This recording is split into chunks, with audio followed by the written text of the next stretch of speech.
Tom Butts, Tri-County Health Department. Hello, Tom. Lynn Romeo Wagner. Steve Ricklow, Waste Management. Marty Silly, Market Creek. Ryan, do you want to say? Sure, I'm Ryan Lance, I'm here on behalf of Blueprint. Bonnie Rader, Chair of the CAG, and Thunderbird Estates. Richard Rader, Thunderbird States. Paula Smolin, Murphy Creek. Lee Devon, State Health Department.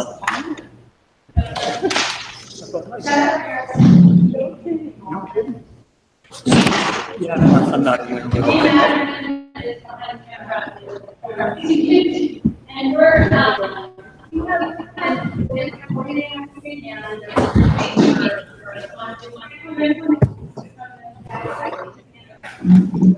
we are doing something a little different based on discussion last meeting where we're going to screen it before the meeting and we'll get to certain questions and then we'll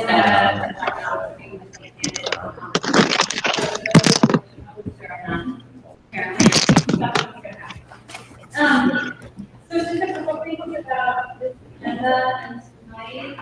Everyone's hot and agenda, I believe. The idea was that first, we're gonna do our walk, what happened on the site, here, yay. We are going to talk about goals and the site, questions, concerns, or opinions of it. And then an acknowledgement that I think the CAG really wants to get to. We're not quite ready to get getting there, which is starting to get the water station and groundwater monitoring and those sorts of things that we need. So we are getting there. My sense is we're getting there slowly but surely. And so some of the protections are not ready. As soon as ready, they jump to the top. So in the meantime, product development.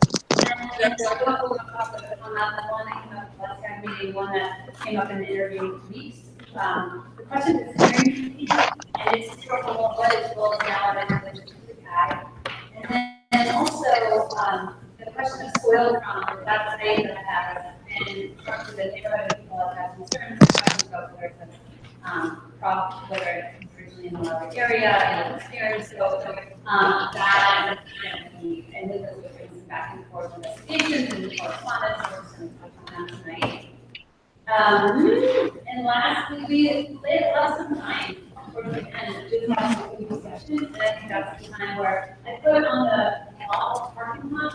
So as things come up tonight, that really just merits some more discussion. I think I'll just think that we have a parking lot, and we do have some time reserved at the end of this meeting where we can pass things and have a little more discussion. Could we welcome the new person? We just had a new friend. New arrival. We did it.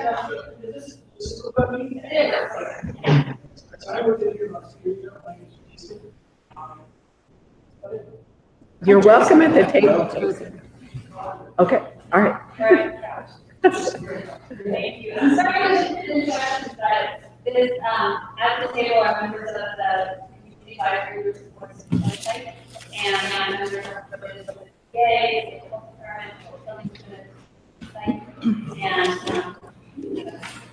And there's an agenda and assignment sheet out there. I was going to ask people. Any questions for addition to the agenda before? No. Any additions, any questions? I want to say a couple of things too. So I put the thing about records. I think that's so when do we go on the record? Well, when we get to the substantive topics, steering committee, gas, soil, well, maybe do a presentation just to respond to some of the questions that came up last meeting about the turn off the recording, that'll be the end of the presentation part. All right, so Rebecca, I think we'll turn to you. That works great. What's happening? I'll just let you know, I'm a little uncomfortable with my back. I'm going to be talking for about the next, I think I get 30 minutes here, so if you can't hear me, I'm happy to stand up or we can make our circle bigger. I'm just worried you won't be able to hear me. Okay, do you want me to stand up? I will. You let me know. Okay. You two will move, Brian, and your Rebecca. I'm happy to do anything, stand up or make sure. I don't know. I've been sitting all day. Yeah. It's better for my back. Standing or sitting is the new smoking, right? That's what I Yeah. If I stand up here, you're gonna have such a, or should I stand down there?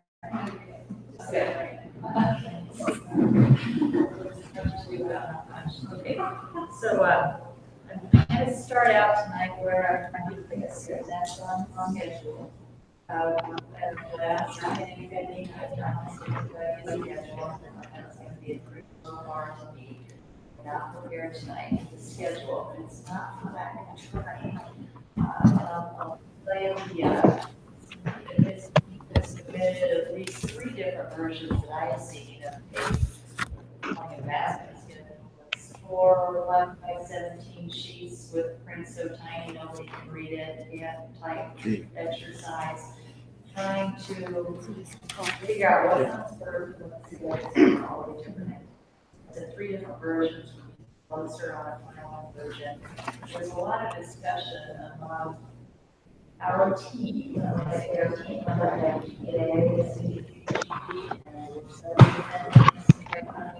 about what work needs to come first. Are there ways to split up the work to answer some more of the pressing questions sooner rather than later? Of course, we're going to questions. This is advisory too, is this going to be protective or not? And we need to collect some additional data to answer that question. So we're trying not to let that get wrapped up into a broader groundwater monitoring question. So not prepared as I had hoped to be with the schedule, but again, we are working on it. And I'll make the promise again that when we meet next time, I'll have something closer on schedule to share. With that, I'd like to go into a pretty brief update on what we have managed to accomplish. And some of those things will have dates associated with them. And much of this the CAG has already seen, I think. The first one I have on my list, I think this is one of the handouts that was out there on the table. It's the chart. Did everyone have the chart? Has couple columns. Oh, yeah. And I'm, yes, that's it. Mine looks a little bit different than yours. And you know what? This is Ryan's, one of the suggestions, and maybe it came from the CAG, I'm not sure. But we'd like to use this template or a similar template to provide our updates routinely, so you get a consistent look at what's happening. So when I get through this at the end, let's talk a little bit about whether this template works and what might need to be added to it or subtracted, or what would be most helpful to the CAG. Well, and I will say that what I heard from the co-chairs was that it would be helpful in going through updates from EPA in particular, to just have it be kind of structured, have it be focused, have it be clear. And so the hope is that something like this will help with that. You can see. Okay, so first on the list is the POTW pipeline work plan. I think even last month this might have been, no, it wasn't. We approved this in July of 2018. And Steve, maybe you can help us out a little bit with the planned implementation of that work. I think you all had a bidders walk, earlier this week?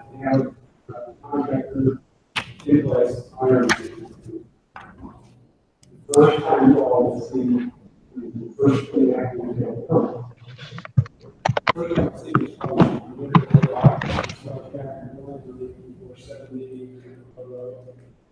the real pipeline installation work will be. It'll be exactly expected how we wall, section will be trained as we go. Hey.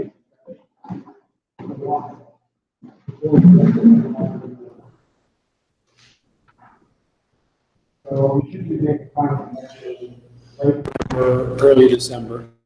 Which one place, in case we ever need it as a backup, should happen to the bigger pipe, that we can continue to discharge, albeit not at the same rate. So that's where we're at with the construction. What size is the pipe? New one? It'd be a 4-inch pipe inside an 8-inch. Oh, really? So it'll be double contained.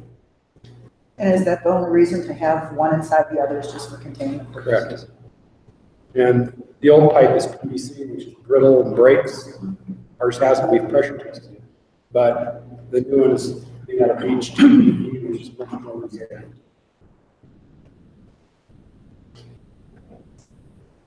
The next one is the landfill gas tech memo.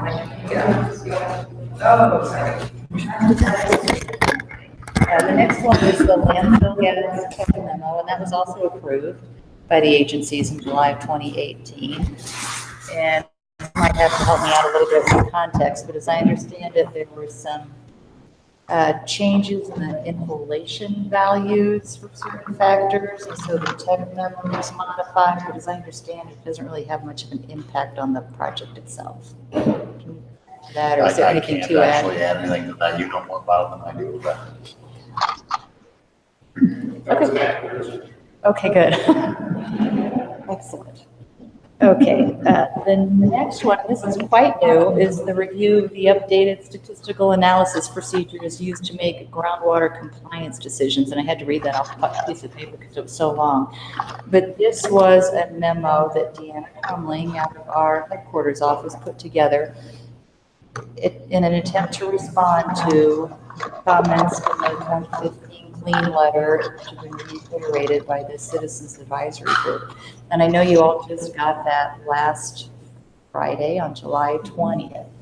So I barely had a chance to like skim the highlights, and I know there's a lot of information in there about statistics and the use of 2 different models to look at the monitoring. It's a very dense memo. I'm not sure, I haven't been able to cross-check that memo with what the 2015 clean letter was, so I'm not sure that we hit on all of the questions or concerns, but that would be something that I would love if the CAG could spend some time on, and also the state over the next month or so, just to ensure that it's complete and we have some consensus moving forward. We have a train.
I'd suggest it's a combination of both, right? Because I think I said a minute ago, I have not taken the time or had the time to do a crosswalk between the 2015 clean letter and Ms. Crumling's response. And I think that's an important piece to make sure that we hit all of the questions or comments. And maybe Deanna felt that she was not the person to answer some of them. I just don't even know. So we should do that crosswalk. And then to the extent that you don't understand or you have concerns with some of her responses, I think that's worthy of discussion.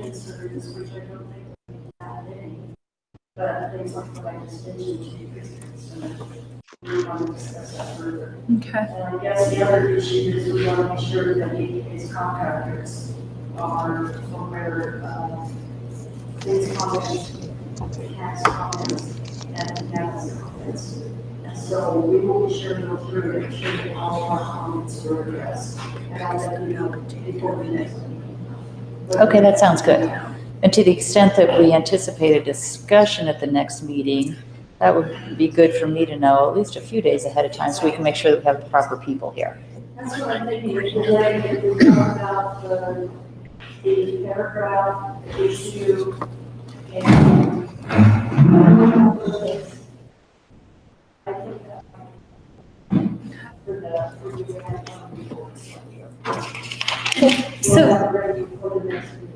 So it sounds like both EPA is going to be going through this response thoroughly, and the CAG will be, and that before the next meeting, there'll be some written indication of where there may be concerns or questions, and then we'll determine then if it's worth dedicating time, and if so, how much time in the meeting, or if there's another forum to have that discussion. Okay. Right. There's one other point that we had discussed is that other than the data and whether how it should, old data should be used, and is that Ms. Crumling, Deanna Crumling, said that she didn't feel that she was as not being a hydrogeologist, she didn't feel like she could address directly the injection of water into the ground and what effect that had on the numbers and so on. So that's another area that CAG is concerned about and will want to talk about. And we'll try to clarify that as well. Okay. I think she made that talking about the issue of injection. And I appreciate her at least doing that because actually her comments were only about stats in the CAG and Clean's letters, was primarily about the statistics. So I appreciate that she did that. And Jen Nix is here. Hi, Jen. Welcome to the Arapahoe County. Yes. Oh, we did around Oh, yeah, sorry. I'm Jan Yeckes. I'm with Arapahoe County Public Works and Development. I'm the planning division manager, so mostly Julio is attending these meetings for our department, and of course he's retired. And we haven't filled that position yet, so we're scrambling a little bit to try to cover everything that he did. Well, we appreciate you being here. Good. And just one last question before we move on from the statistical analysis response. Am I correct that there's still more response to come from Deanna Conley, that response was not? Is that the final thing, or is there more? Not really clear. She did state that memo, she's not a hydrologist, right? So she wasn't going to apply that cessation. So I think that's one of the reasons to do this crosswalk, like a deep letter response, to see that everything is covered. My memory says she has now written 2 memos. Is that correct, Lee? At least. This. Yeah, this interchange between clean and the CAG has been going on for more than a few years, has it not, Bonnie? Since 2014. So how many technicals do you think you can have written to the public? More than 2, I thought. Directly to the public? Well, regarding the public comments, I guess. The question is, what is it, just 2 or is it more than 2 responses? I don't know. Well, if we're talking about, since the CAG started, this is the first one since the CAG started. Well, Before that, it was also 2. included clean, Yeah, I think there were 2. 2 dropped, okay. So to do the crosswalk, you need to get both of Deanna's memos. Before this one was, Yes. yeah, makes sense. Because the statistics in the groundwater monitoring program were updated in response to your comments and Deanna's memo. And then there's this follow-up.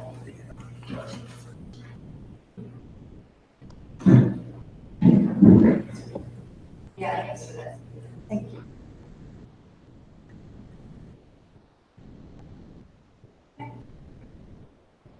So I think that's a good segue to the next topic. A little bit about Potable water cessation. And I know that that's one of the recommendations in the 5-year review is to cease injection of potable water and see how the groundwater system reacts to that cessation. And it sounds like an easy thing to do. And there are a lot of discussions, again, among the 4 parties about what makes the most sense. We could stop water injection now for some period of time, maybe about a year, because the work settling defendants have augmented enough water that the water court would agree that water could be ceased for about a year. And we could use that year to monitor what happens when water injection is ceased. And at the end of that year, in all likelihood, injection would have to resume again at the same location, because there's a requirement to go through the water court to make any change to that decree. Even something as simple as changing the location of the injection. And that might be perfectly fine. Another school of thought among the team is maybe we should wait until we have an opinion from the water court that would allow us to move the re-injection point. So there are a lot of discussions going on around the cessation of potable water right now, and the timing of that and what makes the most sense, which is, it'll be captured in a work plan at some point and we'll move forward. But I just wanted to give you a little bit of an idea about all the conversations that the parties are having in between these CAG meetings and why it's not such an easy thing to decide to do or not to do.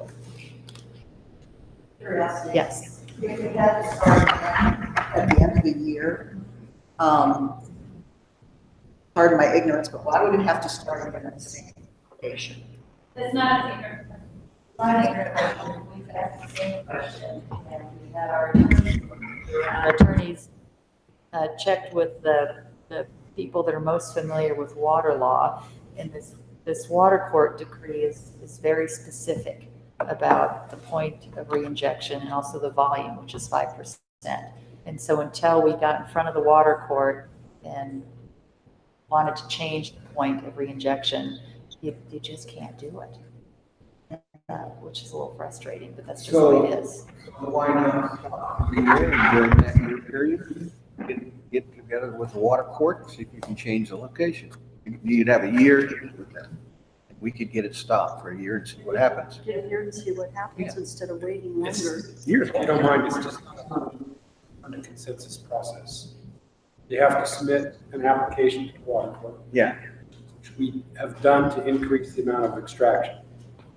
That was objected to by the city of Aurora.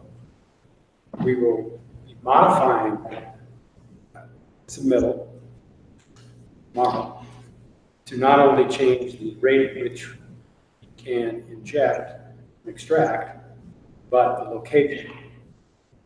That will go through a public comment period. And so objectors will have, I think, until the end of September to file with the court their objections. Then there comes the negotiation period. I can't speak to what objectors may, why they're objecting or what they want to.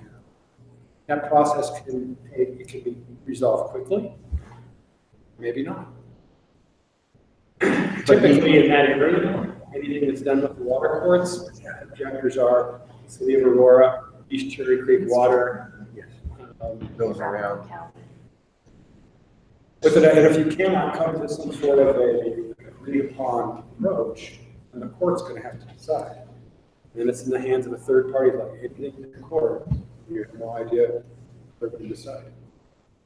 But that still wouldn't stop it for a year if you would have. Correct. I mean, you still. And that's where you still have to go through Denver and that Waste are proponents of, let's first get off now, we're out collecting what we think is the appropriate baseline data, getting water levels and chemistry from wells around the area, so that if we are given the green light to stop, we can monitor what that does. Yeah, that's a good idea. What Steve just said, that's what you suggested, Richard, is one of the top ideas on the table right now. So, the decision hasn't been made as far as I know, but it is, so. And one of the reasons I favor that is not just so we can monitor it, because it's interesting academically, but it's not really the point. The point is if we cease injection, will we lose containment? If we do lose containment, or it looks like we will, Yeah, it looks. then it will give us time while this legal process is going on to figure out what the next steps are, whether it's extending the wall, whether it's putting in more abstraction as well, whether it's putting in a physical barrier, whether it could be a million things. But it gives us time to do all of that. While the process is going on, we're ready to act if it happens. I think, Steve, one of the other questions that you can help me out with this, I know that you all have Dramatically decreased the volume of injection over the last few years, but it's still greater than 5%, which is what the water court requires. So it seems like that's another option, is to shut it off for a year, as you have proposed, and then if reinjection has to start again because of the water court at that exact same location, perhaps an option is to reduce the reinjection to 5%, depending on what we see about the containment. The reason is we need 6 months of injection at current rate Right. to get to the 5%. You're going to do 5% for the whole year. Okay. We're going to do 10% for 6 months. But starting in 2020, you could. Yes. 20, I got that right. Yes, it's going to be 5% for the whole year. Right. How much have you extracted? And since, what is it, it's 15 years that you've been extracted. Yes, and unfortunately, the court doesn't look at it as an overall budget, and we're on an annual basis. We extract 10 times, 20 times more water than we inject. I think our consultancy funds that came to CAG put a graph up showing you what extracted just in the last few years. 2 times as much.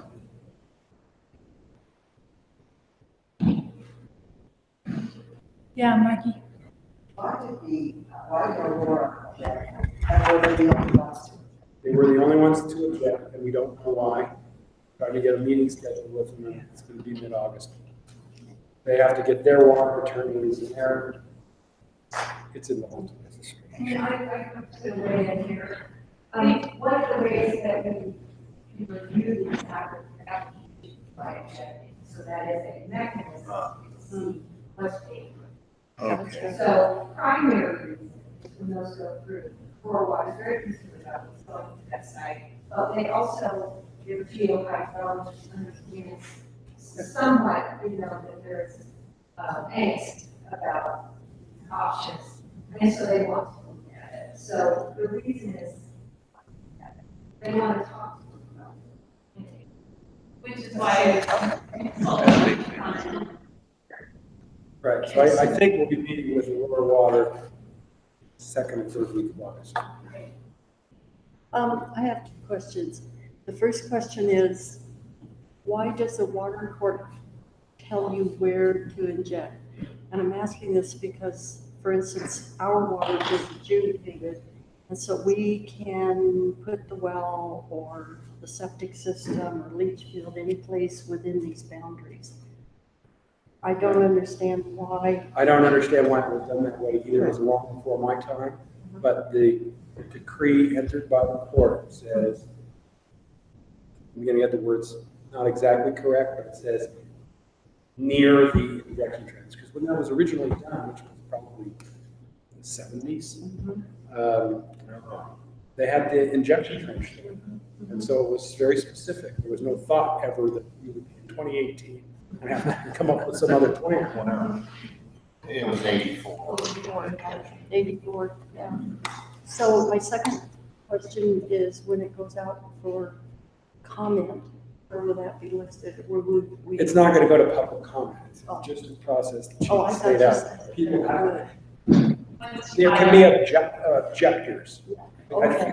You could probably object if you want. Okay. But I think that's great. That's the way you can find out what's going on, Karen. I think that's a good way to do it. That's how you do it. Yeah. So when this happened in 1984 or whenever, was there not a policy in place that everything had to be documented and explained and like a work plan for people to sign off on it? None of that existed. It wasn't a Superfund site at that time. What was And a lot of the remediation components were kind of thrown in that time, because it's not, measures. Interim responsibility. Yeah, interim to stop contamination coming off it immediately. So my sense is that, I mean, being able to have one of those, we, in the interest of time, let's move on if we can, and then we'll have some back to ideas. Thank you for allowing me to. Thanks, Ryan. I wanted to. Anyone say you can have a lot of questions that are asked folks to aware? Not me. And if that's really necessary, we'll have our water lawyer come to one of these meetings and explain it to you. Well, you made it very pretty clear how it has to go down. I have to. If I can't restate it in a sixth grade version, Yeah. then I'm lost. It would be interesting for the lawyer to explain to us why the water courts are telling you where you can or can't. I would really be interested. Yeah, we'd have to go back to the genesis of how it was applied. That won't be any part of, you don't do anything to move it or anything, that things have changed. and there's Well, part of the discussion is also, we'll move it to where? Well, wetlands, but not. Well, there may be some people who might say that that is just upstream of the plume. Yeah. Gotcha. Oh, wow. But it's something to talk about. You know, that's all. I think we're thinking more 12 acres than get it out of the basement.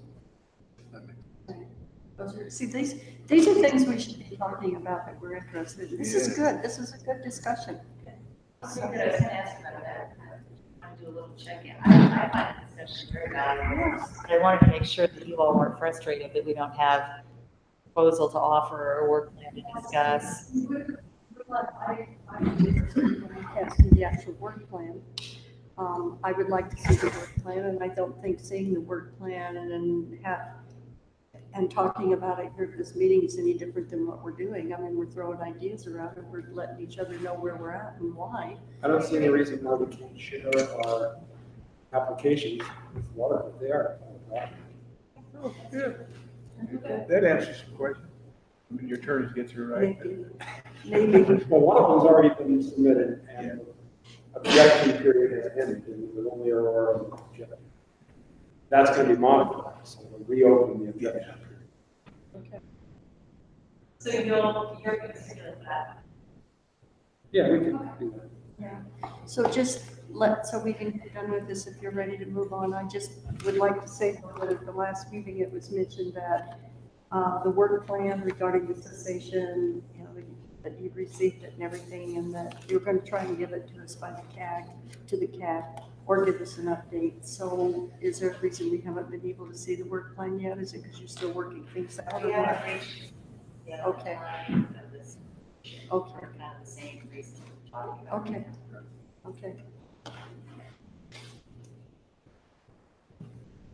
Groundwater monitoring, I don't think I have a whole lot to say about this, but you can see in your notes or on that table that we're thinking about it in two different efforts. One, water monitoring is to delineate the plume, both as long and as wide as it's gone, as well as the vertical extent. And then the other piece of that groundwater monitoring program is to answer more directly, is the remedy protective, which I think we can only do by collecting some data off-site. And so we've talked about that. I guess I have more to say about that too. Just monitoring to ascertain protectiveness of the remedy. And that's another discussion that the four of us, CPA, CDPG, Tri-County Health, and Steve and his team have been going through. What's the best way to do that? Not everybody off-site in Gun Club Estates wants to have their well monitored. And are we looking at residential wells for monitoring? Because that poses, kind of a unique characteristic. Residential wells typically have a pump and they draw water from 360 degrees. So you might have two issues there. One is any contamination being diluted, and two, might you be drawing in water from an area where the plume isn't, and might that impact your understanding of how the plume might be traveling? Or do we want to look at existing monitoring wells that aren't pumped routinely? And how do we choose which wells to monitor? Do we want to identify wells that are completed in different geologic lenses to get a complete picture, or do we want to just get as many as we can because they're there and that's what we should do? So these are things that are all swirling around as we're trying to think about how to answer the question about protectiveness or not. With all the rain we've had recently, I've been wondering about the sumps in Murphy Creek. And I know on Facebook, some folks have been talking about their basements flooding, and of course that just has to do with the rain, but I was wondering if there's a way of testing some of the sumps in Murphy Creek before the cessation of the injection of the water, because I've often wondered if people's sumps are running and some run continuously because the water is injected. And so to test them before and after, to see if people are experiencing anything different with their sumps, and then to tell whether there's any contamination. That's an idea to consider. Just among the team, and I think that's worthy of consideration for sure, because that's just rising groundwater. That's not being pumped into basements or whatever. Yeah. And then our keeper, they go along, and I can't think of his name, community involvement person. Yes. Patrick Davis asked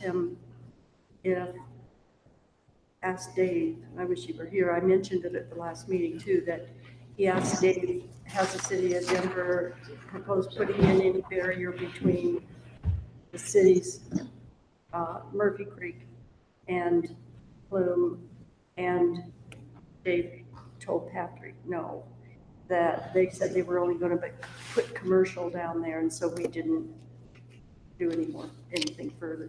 I think it'd be something that we really ought to think about where there's sumps, because we know the groundwater's at 30 feet, and it would just give a lot of these people that have sumps a little bit more.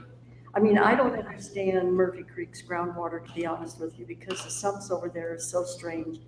One of the sumps is up on the hill on Grand Baker, and it runs continually, 24 hours a day. And then you get down, like Murphy, down low, and they get almost nothing, and her next door neighbor comes continually. And so we're just wondering if this water does run funny, because I can remember back in the 80s, a neighbor of mine in Thunderbird Estates sued because their water turned brown, and they did win their case, and it was the two sections 4 and 9 where all the sewage sludge is now, had made it way from over here, way over there. And so the water around here is really different. And so we're just wondering about the sump water and what it's pulling in. And since Murphy Creek is in the drainage of Murphy Creek drainage, people would just like to know it. And Dave will tell Patrick that we are gonna test up in there. We're gonna test some sumps, we're gonna test on the other side of the golf course. Yeah.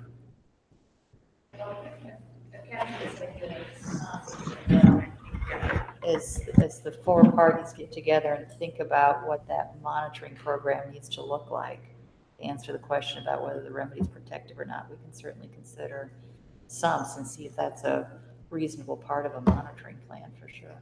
Yeah, I don't know if it's necessary to monitor the sump. Well, that's right, just catch a sample and see what it says, yes. Yeah, you're right. Yeah. Before that, session.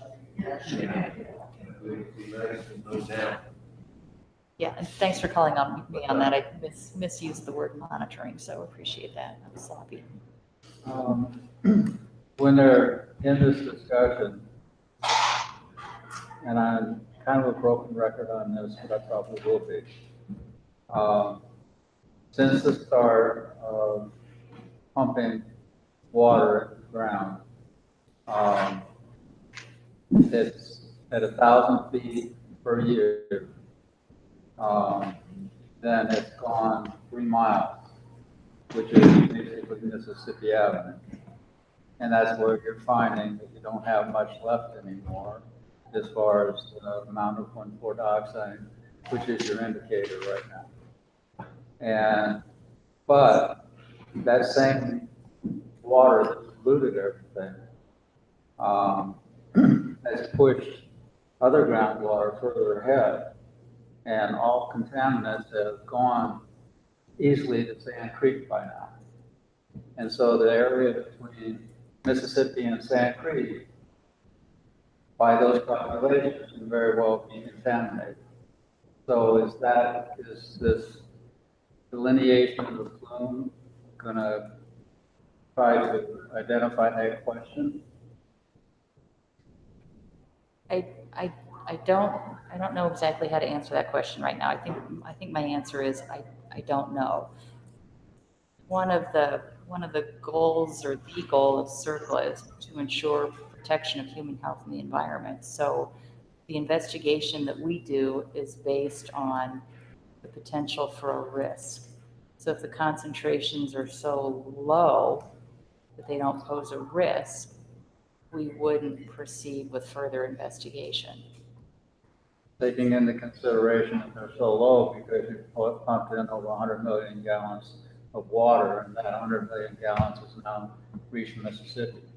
Which I think is why it will be so interesting to cease the water injection, allow that groundwater system to reach some kind of equilibrium, and see what happens. I was just gonna say, the state understands your point, Tom, and we're trying to have discussions with EPA, so Rebecca, we need to have more discussions. This is a strong point, and I think we need to discuss it, but we're not gonna resolve it here tonight, so, but just rest assured, Tom. Discuss it. That it's, You continue to bring it up, and I continue to try to bring it up, and we will continue to do. It hasn't been resolved yet, so is the short answers. I mean, that's a huge, yeah, I mean, that can take up the whole, right? I'm sorry, Mr. Joe. There's big issues that folks want to return to at the end of this meeting, for example. Yeah. They could go up there to discuss more. Oh, I get it. But this is gonna be a topic. This very issue is something that we brought up in our last technical meeting with EPA. I'll just leave it at that. We're not dropping it. And unless we can get the basis to drop it, we're not gonna drop it. So that's our position right now. So it's not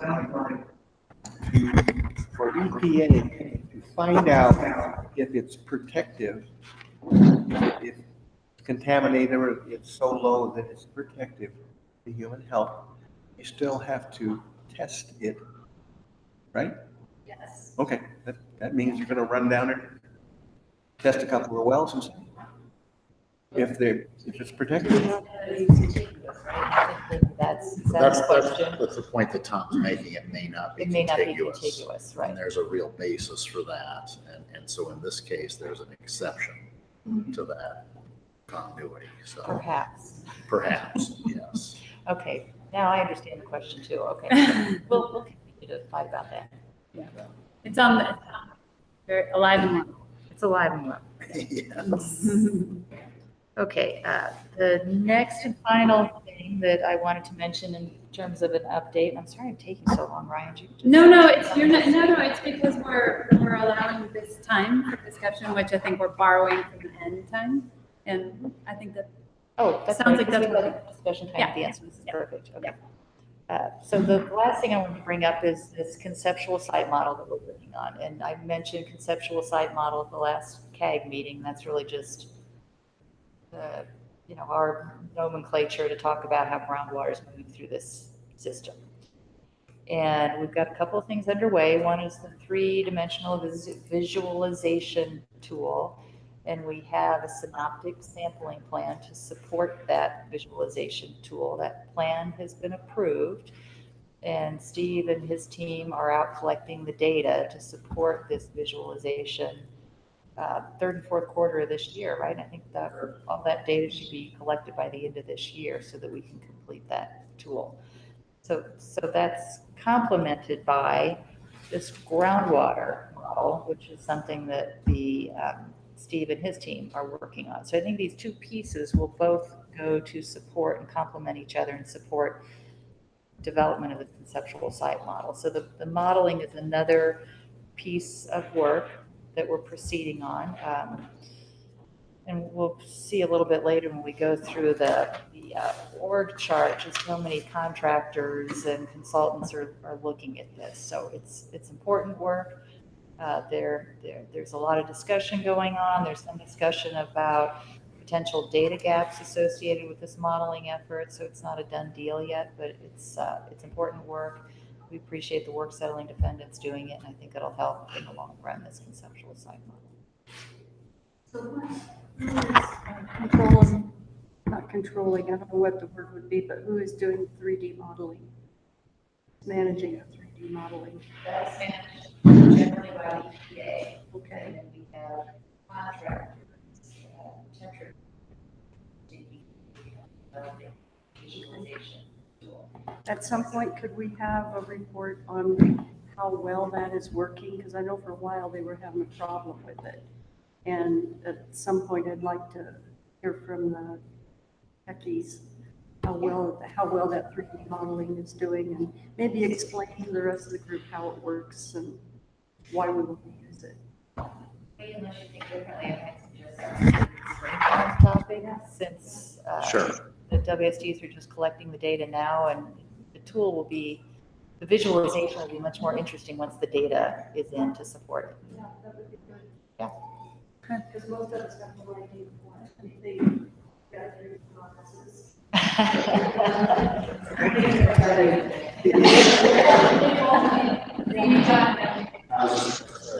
States understanding that the work settling defendants are also doing some visualization with the plume. We haven't seen the results of that yet, but it's not just EPA, it's the work settling defendants also. So. Okay. So what data is currently being collected? Is it from monitoring wells? Get them wrong, something like 150 wells. Steve, can you speak up a little? I'm gonna get the numbers not accurate. It's something like 150 wells, big example, a full suite of analysis within a 6-month period. Where are the wells? All over the place. All over Florida, Mississippi, and everything?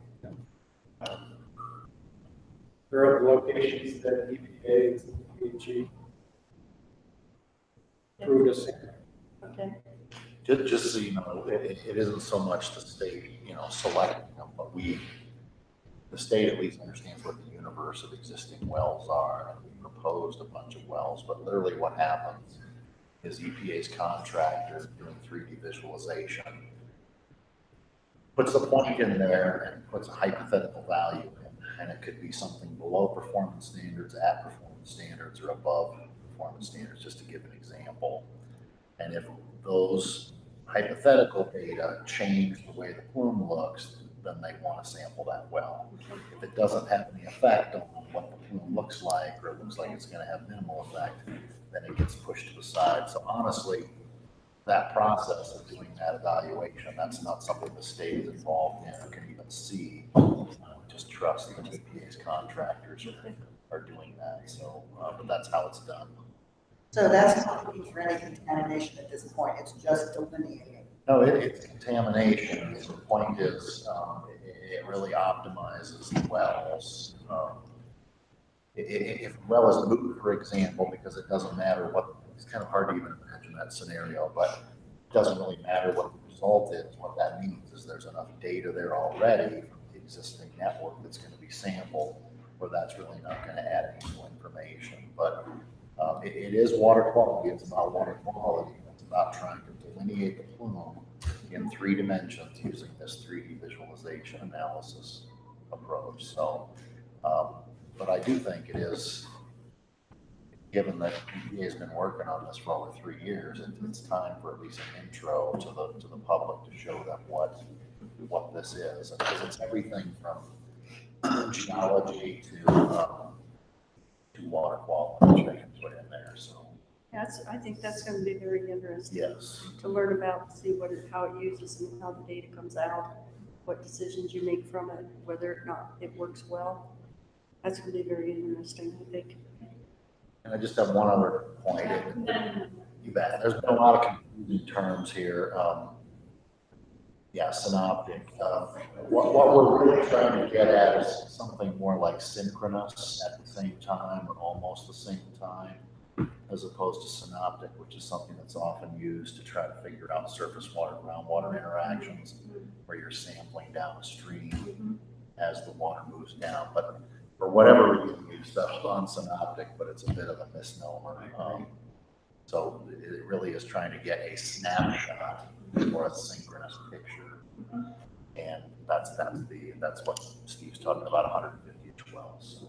Yeah, thanks, Chris. And if people have questions about other terms, do not hesitate to just throw them out.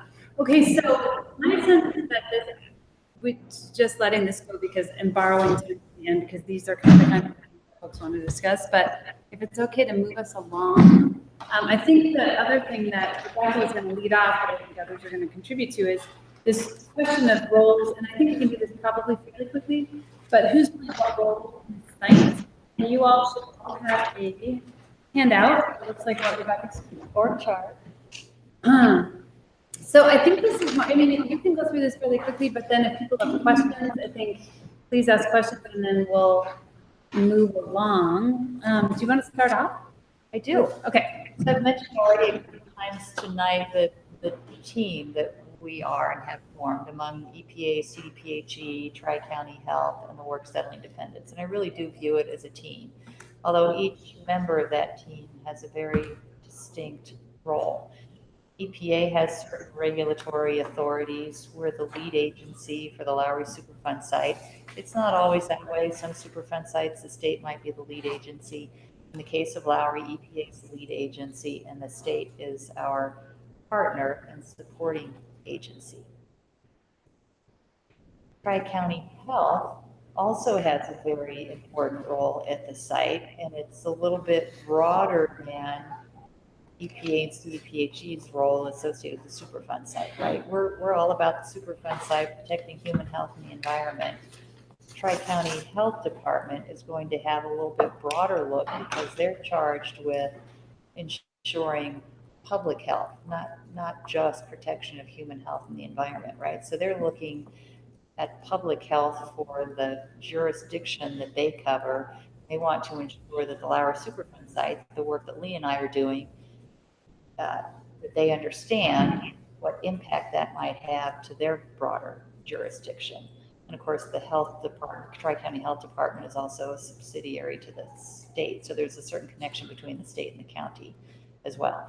But as it relates to the Superfund site, that's kind of how that works. And of course, we've got the work settling defendants, and they're performing the work through a consent decree. And that's how the work settling defendants are performing all that work. So one question is follow the money, right?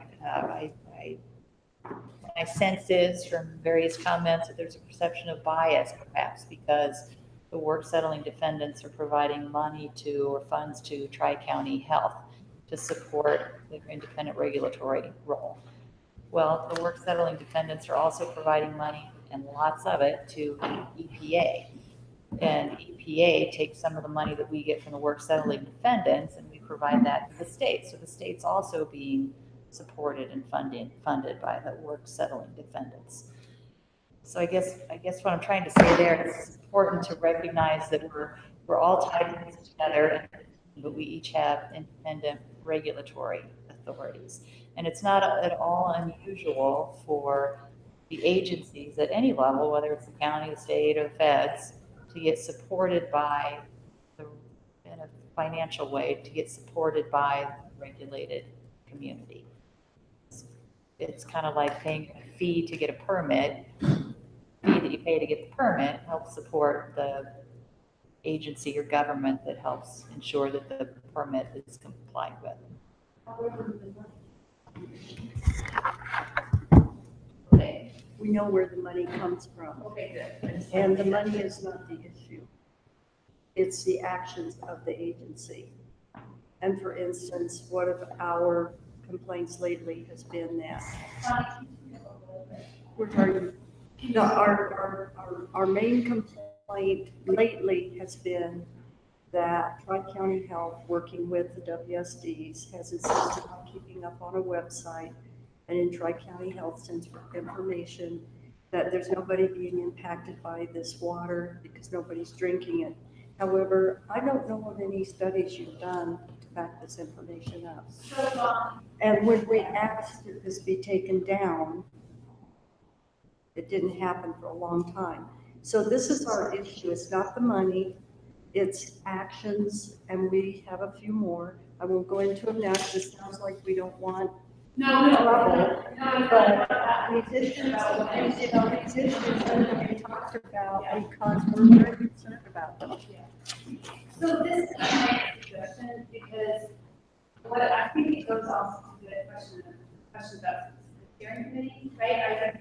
Some of it is about the steering committee. It's about the steering committee. It's about the fact that in the 2005 CP, when community involvement was brought up, that's when Denver Waste Management got Lynn to lead a steering committee group. I called, what happened? Tell me. We'll try to answer a lot of questions. Could you answer my questions? Absolutely. It'll be a while. It'll be a while. But what I'm trying to say is that I called at that time our firm for waste management in Denver. Was it Rocky Mountain something, I think, at the time, that helped set all this up? And I asked if we had claimed to be part of that group, and they said no. So I got to tell you this because this is part of where we're going. The community has not been involved in this group. And we were denied access, and we have never been sent any kind of, and you said at the last meeting that you thought Clean had gotten some of your minutes, and have never been sent anything by this group. So only because I heard exactly that. Okay. Like, I'm not talking about because I'm telling you out, but I just, time for a minute. We just don't want everybody thinking, well, Waste Management in Denver are paying them, and so that must make it better. That is not, it's actions. I think it's pretty clear. We pay for your group too. I know. And I don't think, we bought you. That's not the point. Exceptions when you have comments. Thank you. So, I mean, really, I'm not trying to start a conversation. I just, because it's a sensitive conversation and it's an important conversation, it's one that's come up repeatedly. I want us to have it in a thoughtful and organized way so that we can get to it. But I think your point is well taken in relation back to what Rebecca was saying, that it's not, money isn't. That's good. It's good for me to hear because I'll quit talking about money. And I think Bonnie and the rest of the CAG members too, it behooves all of us to make sure that we're keeping each other honest, right? I think Lee spends 120% of his time making sure that I'm being honest to the Superfund process, and we're answering the proper questions. So that's part of it, and I think as outreach, for example, relates to the Superfund site, I think I don't know, I can't speak to the past because I haven't been on this project very long, but moving forward, and I've had conversations with Lynn about this, to the extent that there's any outreach or messaging specifically related to the Superfund site, there will be coordination among all 4 of us. And I don't know if that's a change from the past or not, but I think that's very important way to keep us honest and working on the same track. Yeah, I guess the only one I would make there is that it'll be coordinated. We may not always believe exactly the same thing, but we will be clear what we do and don't agree about. So, yeah, same thing. Yep. So, yeah, absolutely. The most important thing, Tom, is that community has been very much left out of this whole process since 2005 consent decree. That's our opinion. Yep. And that's it. So let's get to it, because we're getting into it. When we put in a conversation right now about the steering committee, and then end of this conversation, what I would propose is that if there is some collective sense, some agreement about norms and things like any communications that go out for the health, that they can be coordinated, even if they're not, that we name those things we clarify. And then if we have time, we'll do that. But here's the point. We'll do that. We're starting because here's a couple things about this discussion. So at the last meeting, you guys have to get down there. So at the last meeting, these exactly about hearing aids, and it has a long history, and I know that a lot of people here have been involved in it. So I would just request as the facilitator of this meeting, a couple of things. And I want everyone to put on their head problems. So this site of long history, there are things that have been causing concerns and and so everyone could talk about what's important and what your concern is. If you could look forward, now in the obvious past, people have to talk about what we want going forward, so to focus on going forward.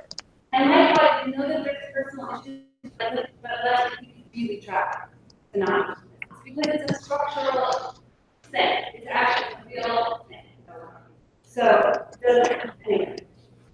With that said, questions come up last and about steering history, what is function like, how we have models, and it's hard to hear what this wow. It's really bad acoustic. But so Lynn is going to give a presentation to try to answer some of those questions. But and after this, you're going to have some time. And I think we'll just let Lynn make that presentation. And everyone has a handout. And after this, I think first what we'll do is just questions. But we'll just go into in terms of concerns that people have had and just see if we can have a listening session at the very least. Maybe we can work through some of this stuff at the very best. Okay, great. So then, yeah, so hopefully we can hold this up for 7 minutes. So Tom and I are both going to be talking. And some of our presentation objectives, which is basically on the second page of the handout. So we did want to talk a little bit about understanding the Tri-County Health Department and local department role. And Rebecca, go. Thank you. And we had understanding the funding because we thought that was an issue, which if it's not, we'll still talk about funding for Tri-County Health Department and probably some other innovative ways we fund programs. Understanding Tri-County's historic involvement, understanding the steering committee purpose, and how the steering committee can work with the CAG. So that, and then we want to circle back to those and to see if we've actually answered those for you or any other concerns that you have. And we're going to start with Tom kind of going over a little bit more of the meat and potatoes of Tri-County's vision, mission statement, and our org chart. So you get a little bit of an flavor of what we do and how involved we are with this broader authority. Right, so we are the local health department for Adams, Arapahoe, and Douglas counties, and the 26 cities in those 3 counties, and the 15 school districts in those counties, and we work with hospitals and all sorts of folks. And in 2014, we set forth an agency mission that is included here, which is to promote, protect, and improve lifelong health of individuals and communities in Adams, Arapahoe, and Douglas counties through effective use of data, evidence-based preventive strategies, leadership, advocacy, partnerships, and the promotion of health equity. And our environmental health division is the regulatory arm of the health department, so we often work in that regulatory way to protect that public health. But we also do innovative things around education, around land use, around monitoring environmental conditions and things like that. Tri-County is also an accredited health department like the state of Colorado. We are accredited nationally, and we received that accreditation late in 2017. We are guided by an agency strategic plan, a community health assessment, and a public health improvement plan. And those are on our website, and they're big fat documents if you really want to learn a lot more about us. The next thing I want to show you is an agency org chart. And we as an agency are divided into 8 functional divisions. 2 of those are brand new divisions, really emphasizing the importance of data and communication in how we do public health at Tri-County. The other part of that org chart shows how we are guided legally and from a statutory perspective. So we work for 3 sets of county commissioners. We are funded by 3 sets of county commissioners partially, but we really are accountable only to the Board of Health, not as explicitly to the county commissioners. So the county commissioners cannot fire our director, the Board of Health can fire our director, even though the Board of Health is appointed by the commissioners. Tri-County, just on an average basis, gets about 25 to 30% of its funding on an annual basis from those 3 counties for core public health services. Everything that is public health-ish in one way or another gets some of that general fund, what we call general fund money. We are also funded a little bit with money that comes from the state legislature directly to us. And we've got scads of grants and contracts and special agreements, everything from an agreement with Adams County to sample groundwater wells around oil and gas extraction sites in Arapahoe County, to an agreement with the state health department to oversee biosolids sites in Arapahoe County. So all sorts of ways that we fund our $40 million worth of work in those 3 counties and all those cities. We serve about 1.5 million folks, and hopefully do that well. We work with lots and lots of partners on this site and many other sites. We do lots of regulatory stuff. We do lots of health education stuff. We do lots of hands-on work with our community members. And again, our focus is to take what's called a health equity approach to public health, which means you don't try and provide equal things to everybody. You try and help those more that need more and help those less that need less. So that's kind of what that health equity approach is. We could spend the rest of the day talking about what that means.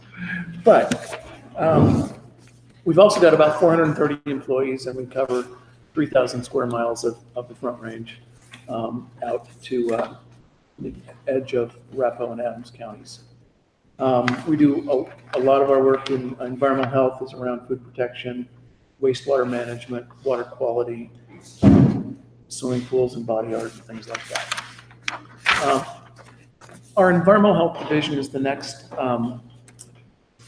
item you'll see there, and we've highlighted the parts of our environmental health org chart that really affect this kind of program. So most of our staff don't get involved in special projects like the Rocky Mountain Arsenal or Lowry or landfill oversight or biosolids or things like that. We have a number of specialist staff that do that, and I'm part of that team, Lynn's part of that team. Excuse me, And where are you at? I'm on this That one, okay. multicolored. Okay, yes, I got it. The Okay. multicolored Thank you. page that's pink and blue. Ryan Lavasek is our environmental health director. I work for him. Lynn works for him. I'm a senior environmental health consultant. I've been with Tri-County 34 years. I've worked on the Rocky Mountain Arsenal for 10 years. I worked as the environmental health director for about 6 years and our deputy director for about 5 years. Hopefully I bring some science and policy both to the table here to help this process out. The other key complementary program is our land use program. When you think about Superfund, one of the ways I like to think about it is a land use control that we all must abide by. Superfund sites have boundaries, they have institutional controls, they have all sorts of things that look like land use controls, except usually that power and authority lands at the county level or the city level. Jan's office here, but in this case, you guys at the federal and state level get your shot at the system, if you will, from our perspective, our local perspective. We've got, I think, a history of being an honest broker in these kind of situations. EPA produced a really nice document about our involvement in the Rocky Mountain Arsenal. So anybody who's interested in that, I brought a couple of copies of that. We also work with the cities, of course. And so Aurora, on the couch, they're comfortable, is one of our clients, if you will. And so we are accessible to them for public health needs of any kind. And we are accountable to their community just like anybody else. And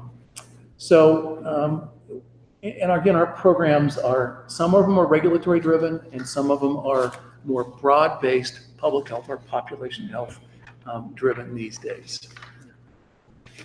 And then with that, I will turn this over to Lynn, and she can cover some of our Lowry specifics. And we have a couple of more just handouts, and I didn't bring probably enough for everybody, but I know if you're on a well, we have the Is Your Well program where we help people figure out sampling or anything that they need. We have one for septic systems, and this I think is a one out for a lot of people on septic. We'll just pass those around. And we do have our annual report, which actually goes over the budgeting, which actually kind of talks about where our general funds and some of that goes. And it just has our other services, stuff that we do. And I think I probably have enough of those for almost everybody. And just another brochure that actually has all the other services that we provide. Because people end up, we do whatever. Birth certificates, death certificates, we have many, many different facets of health that we work with. So for the Lowry oversight role, we try to work with all parties. So we are working with the EPA, the state, city of Aurora, Arapahoe County, working settling defendants, state land board, and especially the community. We review technical information, provide comments when needed. We, are involved with identifying and hopefully a successful implementation, a protective, effective strategy to assist for public concerns around the remedy. We do a lot of community outreach, and it really varies at different ways. It might be like here at the CAG. It could be on here, it has EDOP, and those are engineer design and operation plans. If there are changes with the landfill years back, some of us were involved with an EDOP to actually increase the landfill mass to 5% slope instead of 1%. And we helped with some outreach and public meetings on that. We obviously make comments on 5-year review, work plans, and if there's any ROD amendments or changes, those are things that we would make comment on. We do perform independent oversight, and we protect human health and the environment in our area, and so that's really kind of our focus. So to kind of go into some of the steering committee part, we, for a little bit of history, the site is in Tri-Counties area. It's in Arapahoe County. We have been a health department since 1948. So our staff was always involved with the very first complaints. We were involved with the state staff and involved with helping to make the site also a Superfund site. And we have always reviewed documents and proposals and remediation along the way. We have been involved with other kind of crazy high-level outreach too over the years. But around 2000, 2001, so the little bit of the history part, we really saw a need to have more of a full-time person instead of picking different pieces of all of us to be involved with Lowry and doing oversight in different ways. And we were really responding to the increase of growth at that time that was proposed in this area. So back again in 2001, we were in a high economy boom. And actually, Tri-County Health Department briefed Arapahoe County commissioners about us entering into agreement for Lowry Landfill Superfund oversight. And Tri-County went to the working settling defendants and said, we are involved, we want to continue to be involved, but we need to get paid like everybody else. And we're the ones who actually went and had them consider paying us under a contract mechanism. And we really use the Rocky Mountain Arsenal and what we do with the Rocky Mountain Arsenal, and we have for almost 30 years, as our example. So that's kind of our model program that we were modeling Lowry after. So then with that, I have some of these are a little bit older maps. It doesn't have all the current changes.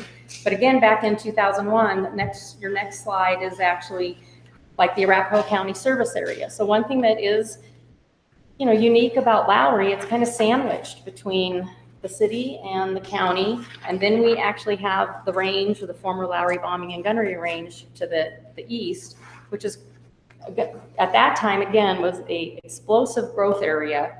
And so we were trying to gear up to how to better respond to the community and the amount of homes being built. So when you look at the next one, which is actually the City of Aurora approved master plan. And again, this is from 2001. It's from 2001. When things like, the high school being built and things like that were causing great public consternation. Yes, we got to go to There was that lots Thunder of Ridge. consternation around what development should look like in the community out here. And so that drove the need to have better and more information at all levels, really. And so we were looking too at the City of Aurora approved master plan at that time. And again, just background kind of information. But Eastern Hills, that's 11,000 dwellings. We already know a lot of these are in. We have Beacon Point is still building, South Shores is still building, and a lot of these other places are building. And this was something that we said, wow, we need to take a look at this, because we no longer have a Superfund site and a large landfill in the kind of the middle of nowhere. We now have everybody encroaching on the landfill and the Superfund site. And so we wanted to respond to that. So part of that, the next one is actually the range too. So that's actually a map of the former Lowry Bombing and Gunnery Range. And the reason why this was important is the gray area on the City of Aurora map to the east. At this time, we were having developments coming forth that we were actually working with Arapahoe County on. One was Lend-Lease. So Lend-Lease was a development that was proposed for the east side of the Superfund site on the bombing range property, which again they call the range. And it was a big, master plan, and that had been submitted, and we made a lot of comments on that, including we have the ability to ask developers to include extra conditions as part of their development. And we work very closely with Arapahoe County to add, the proximity notices that would be included with deeds, and to keep those people also hopefully in the mailing for 5-year review comments or any other types of things we'd have to do. Another one at that time was Copperleaf. And so Copperleaf At that time, that proposal had come through, and that is on the southwest corner of Quincy and Gun Club. And we did also work with Arapahoe County and those developers at that time to also come up with language that would be included with their deeds to notify new homeowners that they were within, and I can't remember if it was a quarter mile or a half mile that we had put in that, of a Superfund site. And again, the idea is that those would be our target audience down the road for mailings, 5-year reviews, and those are the people we want to keep in the loop, keep close to us, and make sure that they know who to contact if they had questions. So with that, that is when, on the next slide, we actually kind of have the steering committee. So because of Tri-County's work on the Rocky Mountain Arsenal, we did have similar committees that worked with all the cities and all the land use to try to help really put Rocky Mountain Arsenal where it is today in the planning process. And we use that again as our model. So this actually kind of, again, reiterates in 2001, Tri-County had briefed the county commissioners for the intent that we wanted to enter into an agreement for oversight. In 2004 is when Tri-County kind of went to everybody and said, we are in this construction boom and we really want to get everybody on board. And so the steering committee was formed of us just asking everybody, are you interested? And everybody said yes. And as a means to increase factual information and communication about the Lowry Landfill Superfund site and understand the land use planning and future development around the site. And some of the next stuff, we kind of include dads in that a little bit too, because we, you know, the public can't always make a distinction between a Lowry activity and a dad's activity, and we spend a lot of time drawing those lines. But one thing with the committee is we wanted to make sure everybody was openly sharing information to understand local issues, increase communication, and to work in a collaborative manner with interested stakeholders such as City of Aurora, Arapahoe County, EPA, State Land Board, Working Settling Defendants, Waste Management, and we included public relations and community involvement coordinators. And so at that time, the Working Settling Defendants had just brought on Intermountain Corporate Affairs is the one, Bonnie, that you were talking about. Oh, thank you. And so we wanted to leverage some of their public relations. And I'll talk about that a little bit more. So, but in general, the committee, and I went ahead and just kind of picked everybody's names for the most part that were on the last sign-in sheet. And I do have, and Bonnie, you are very welcome to keep these, but I have the agenda from our last meeting. I have a sign-in sheet, and I have the agenda from the last two before that. And the last time we actually met was October 25th, so we can pass that around. Everybody can take a look at that. So for the most part, for Tri-County, you know, it's myself, it's been Ken Conright, Keith Homersham, Sheila Lynch is our land use specialist. Tom's name is now on there. And it's kind of who's available at the time. The EPA, you know, obviously Les or whoever our project manager is at the time, and we did have Kathleen coming, but right now we have nobody next to it, depending upon if maybe Jennifer might want to fill that role of the community involvement coordinators. With the state, it's been Lee and it's been Jean Natterman off and on. The Arapahoe County, it has been currently, it's Steve Miller, and then we had Alan coming in for some because we were doing some stuff on the comp plan where they wanted comments. And is Alan still, Jan? He is still. Okay, all right. So I wasn't sure about that, but Julio used to be on there. City of Aurora, we have Karen, Sarah, and Heather sometimes have and Leah, have you come once before? Leah hasn't come yet. And again, depending upon the land use issue or the attend, you know, what their interest is. City and County of Denver, primarily Dave, sometimes Diane. Waste Management, we kind of have Dave's and Lowry squished together on this for the sake of making things easy. Steve, you know, Steve likes to make sure he knows that there's a line. But Doc, Marcel, other people that are actually associated with the landfill, they come too because some of these issues overlap. And when we talk about the next topic after steering committee meeting, the dad's dirt pile stuff, that there's, you know, a benefit to work with these same people. Blueprint Strategies is the current public relations firm, and Karen Cummey and Jennifer Webster will sometimes come. And for the State Land Board, Bill Wilson is the newest State Land Board lead for the bombing range. He has been around for about 2 years now, but he's only come to one meeting. And so I put down here other past attendees has been Plains Conservation Center. We've had Ridgeview Academy because they're the closest neighbor to the east. Sheldon and Associates is actually Murphy Creek, and we do contact Murphy Creek to get access to property for sampling and the like. So I think they've come to like 2 meetings. So attendance is based on the availability of the agency staff plus the individual interest and the topics discussed. And then I'm interested in interest time for 7:30. In terms of these last slides, I think it would be really helpful to sum up what you see as the essential function of the steering committee, but I would really love to transition then. So pick out a special discussion, community involvement, its function going forward, and the relationship with CAG. Yep. So, and just to open it up. Yep, and so we can do some of that. So, you know, again, the steering committee was modeled on work that we implement at Rocky Mountain Arsenal. I went ahead and sent around some agendas.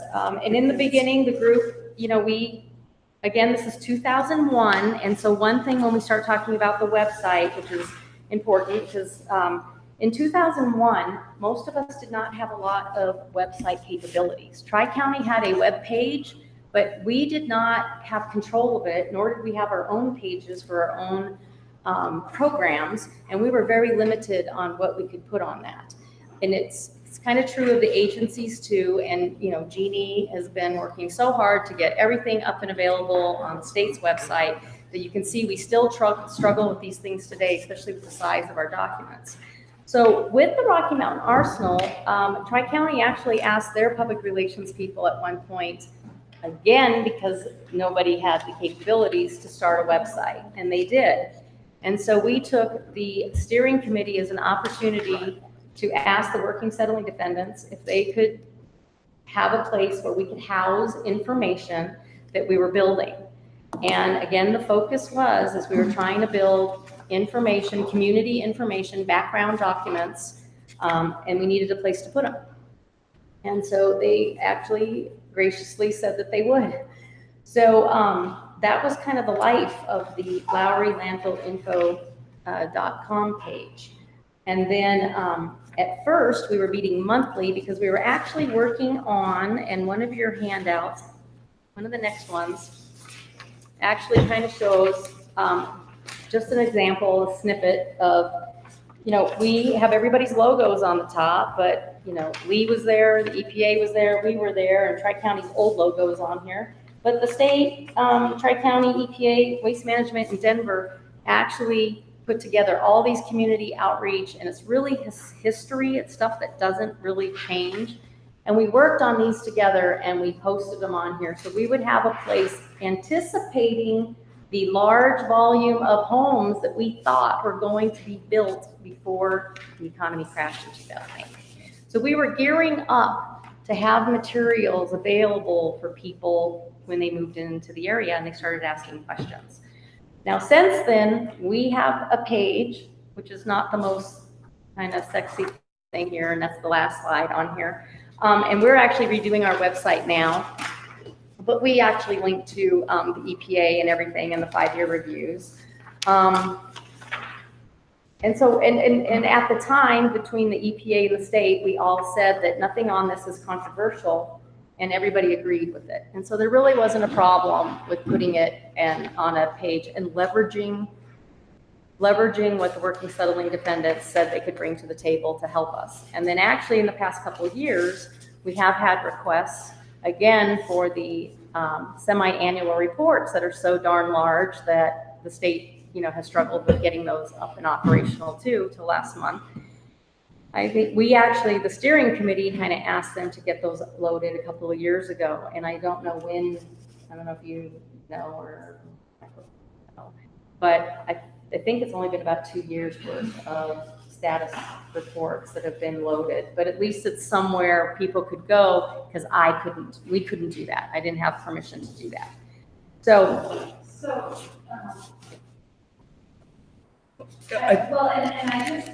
I'm at the end, and so the next part is really to, I mean, that's the history.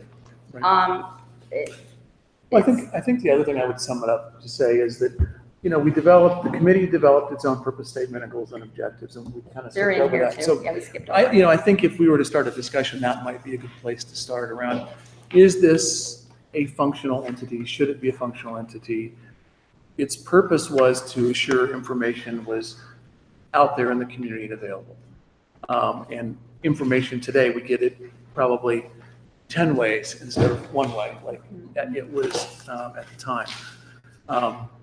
Well, and I think just in terms of that question, it seems to me like there's some, in terms of the land use entities and organizations that are part of this community, that's one question for them. Is there a role for the steering committee that serves sort of implementation and agency functions that isn't served elsewhere? Right. But it seems like that's a separate question from that kind of information outreach, community involvement question. Yeah. And I don't know if that's a reasonable way to enrich different functions of the community. Yeah, and but I think there's some overlap too. I mean, I think, I kind of have the wraparound back to the objectives, and I had the understanding the local health role, and I hope everybody kind of understands that and how we protect our population, our historic involvement, the steering committee purpose, the funding, and the last one really was how can the steering committee work with the CAG? And I can think that we can easily share agendas. I mean, if there's a topic on there that you were interested in, I would think whatever agency might know about that would be more than happy to provide a presentation to the group.